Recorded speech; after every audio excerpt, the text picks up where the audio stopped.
ओडिशा के घने जंगलों में एक कहानी और खूबसूरती का जीव घूमता है। यह जीव है काला तेंदुआ, जो अपनी रहस्यमयी उपस्थिति से सभी को मंत्रमुग्ध कर देता है। काला तेंदुआ एक दुर्लभ जानवर इस पूर्वी भारतीय राज्य में देखा गया है। यह जानवर अपनी काली चमकदार त्वचा और गुप्त स्वभाव के लिए जाना जाता है।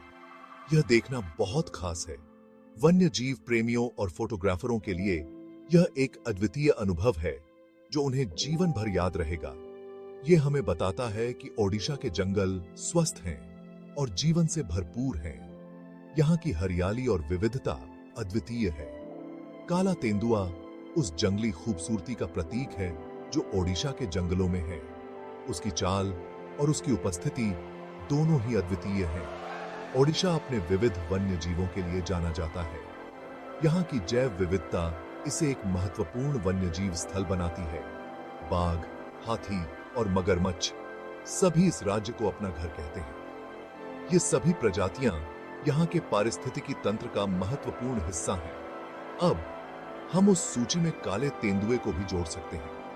यह इस क्षेत्र की जैव विविधता को और भी समृद्ध बनाता है। यह देखना भारत की प्राकृतिक विरासत की रक्षा के महत्व की याद दिलाता है। हमें इन जीवों और उनके आवासों की सुरक्षा के लिए निरंतर प्रयास करने की आवश्यकता है। काले तेंदुए बिल्ली की एक अलग प्रजाति नहीं है। ये तेंदुए ही होते हैं, बिल्कुल अपने चित्तीदार भाइयों की तरह। फर्क उनकी जीन्स में है जो उन्हें अलग बनाता है। एक मेलानिस्टिक लेपर्ड एक ऐसा तेंदुआ होता है जिसका कोट का रंग काला होता है। यह एक जेनेटिक म्यूटेशन के कारण होता है। इस स्थिति को मेलानिज्म कहते हैं। मेलानिज्म मेलानिन के अधिक उत्पादन के कारण होता है। मेलानिन एक ऐसा पिगमेंट होता है जो त्वचा, बाल और फर को रंग देता है। मेलानिस्टिक लेपर्ड्स को अक्सर ब्लैक पैंथर भी कहा जाता है। मेलानिज्म एक प्राकृतिक प्रक्रिया है। यह तब होता है जब एक जानवर के डीएनए में एक बदलाव होता है। यह बदलाव मेलानिन के उत्पादन को बढ़ा देता है। मेलानिन के अधिक उत्पादन के कारण जानवर का कोट काला हो जाता है। काले तेंदुओं में मेलानिन का उच्च स्तर एक ऐसा कोट बनाता है जो काला दिखाई देता है। हालांकि अगर आप गौर से देखें तो आप अक्सर धब्बों की फीकी रूपरेखा देख सकते हैं। ऐसा इसलिए है क्योंकि उनके जीन्स में स्पॉट पैटर्न अभी भी मौजूद है।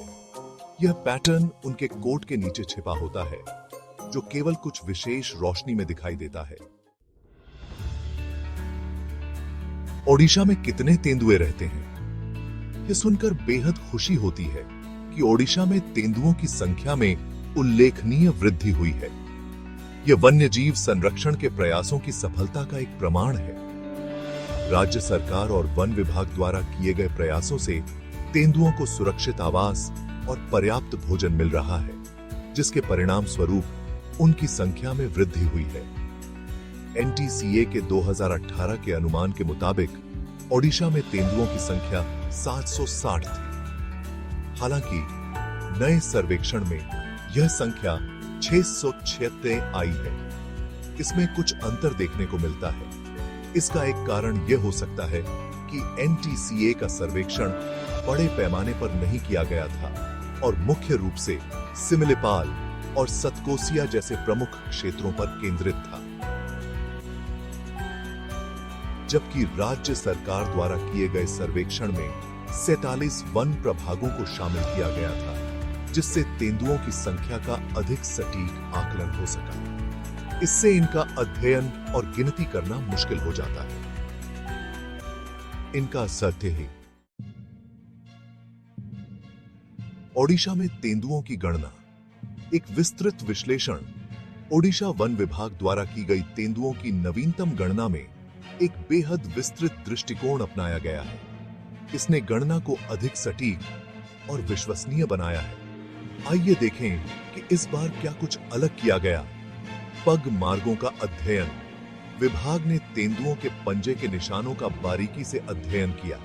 इन निशानों से तेंदुओं की संख्या उनके आकार और उनके आवागमन के मार्गों के बारे में अहम जानकारी मिलती है।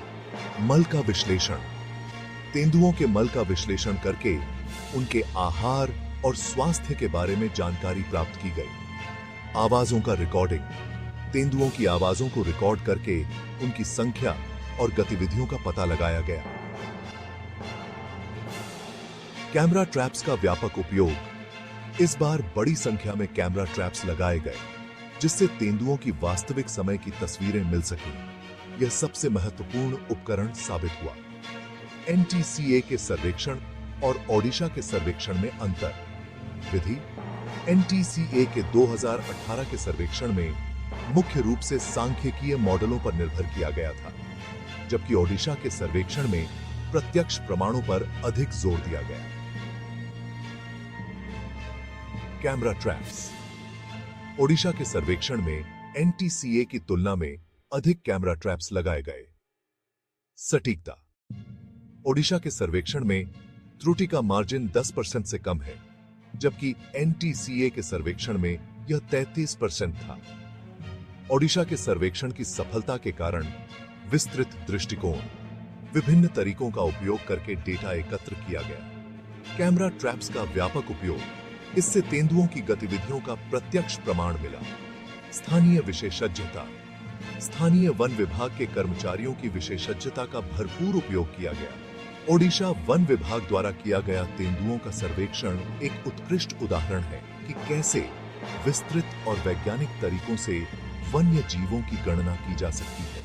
इस सर्वेक्षण के परिणामों से तेंदुओं के संरक्षण के लिए बेहतर नीतियां बनाई जा सकेंगी। ओडिशा में ब्लैक पैंथर दिखना क्यों महत्वपूर्ण है? ओडिशा के जंगलों में ब्लैक पैंथर यानी मेलानिस्टिक तेंदुए का दिखना वन्य जीवों के लिए एक दुर्लभ और महत्वपूर्ण खोज है। ये तेंदुए अन्य तेंदुओं की तुलना में बहुत कम पाए जाते हैं और कुछ क्षेत्रों में जैसे अफ्रीका और एशिया में कुल आबादी का केवल 11% होते हैं। इनका होना इस बात का प्रमाण है कि ओडिशा के घने जंगल उनके रहने के लिए एक आदर्श स्थान है, लेकिन इनकी दुर्लभता के कारण इन्हें कई चुनौतियों का सामना करना पड़ता है, जैसे कि शिकार का खतरा। इसलिए इन्हें अवैध शिकार से बचाने के लिए इनके ठिकाने को गुप्त रखा जाता है। ये दुर्लभ और सुंदर जीव प्रकृति की शक्ति का प्रमाण है। उनकी उपस्थिति हमारे ग्रह की जैव विविधता की रक्षा के महत्व की याद दिलाती है। काले तेंदुए सिर्फ खूबसूरत जानवर नहीं हैं, ये महत्वपूर्ण शिकारी भी हैं। वे शिकार की आबादी को नियंत्रण में रखने में मदद करते हैं, जो पारिस्थितिकी तंत्र में एक स्वस्थ संतुलन बनाए रखता है। ओडिशा में तेंदुओं के प्रमुख आवास और संरक्षण चुनौतियां।